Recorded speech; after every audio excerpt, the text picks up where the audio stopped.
Contrasti e condizioni nel centro-sinistra siciliano, riunito intorno alla candidata presidente Caterina Chinnici, gli interventi critici dei 5 Stelle e di Claudio Fava, Giuliana Miccichè.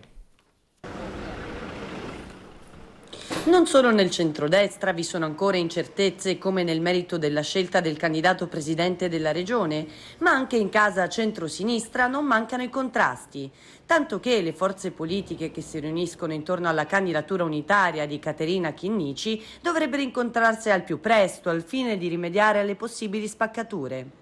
Nel frattempo il segretario regionale del Partito Democratico, Anthony Barbagallo, ha ritenuto opportuno blindare la Chinnici così. Caterina Chinnici è la candidata alla presidenza della regione siciliana della coalizione progressista e lo è legittimamente dopo aver vinto le primarie di coalizione dello scorso 23 luglio. Lo è convintamente, sta lavorando in questo senso, in silenzio e con grande intensità. E poi aggiunge: tutti, inclusi gli alleati della coalizione, conoscono lo stile e il garbo di Caterina Chinnici, che non ama entrare a piedi uniti nelle polemiche. Ricordo che ci siamo impegnati a sostenere con lealtà il candidato vincente. Per noi è così e lo sarebbe stato anche nel caso in cui avessero vinto Claudio Fava o Barbara Floridia. E poi Barbagallo conclude lanciando un appello ai compagni di viaggio. A tutti, in primis a me stesso, ma anche agli alleati, ricordo che l'avversario da battere è il centrodestra e per raggiungere questo obiettivo è necessaria l'unità, non certo discussioni e ultimatum a mezzo stampa.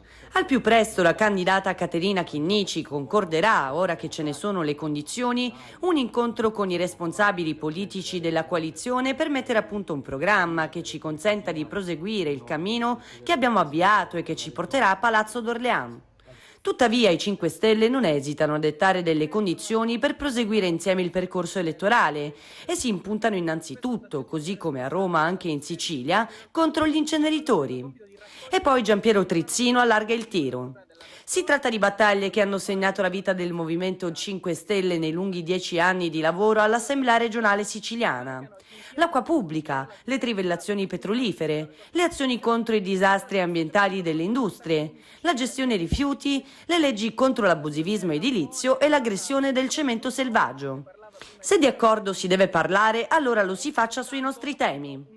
Chiederemo a Caterina Chinnici e a coloro che hanno siglato il patto delle primarie di giugno di essere netti perché la nostra storia non è negoziabile. Ed è critico anche Claudio Fava, che si rammarica. A quasi 3 settimane dalla fine delle primarie, Caterina Chinnici non sta ancora esercitando il suo ruolo di garante della coalizione. Abbiamo bisogno, subito, di aprire la campagna elettorale che si preannuncia già difficile e di rivitalizzare il nostro popolo.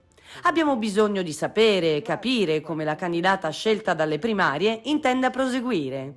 Sia chiaro che davanti al perdurare di silenzi e attendismi, il sostegno della lista 100 Passi è tutt'altro che scontato.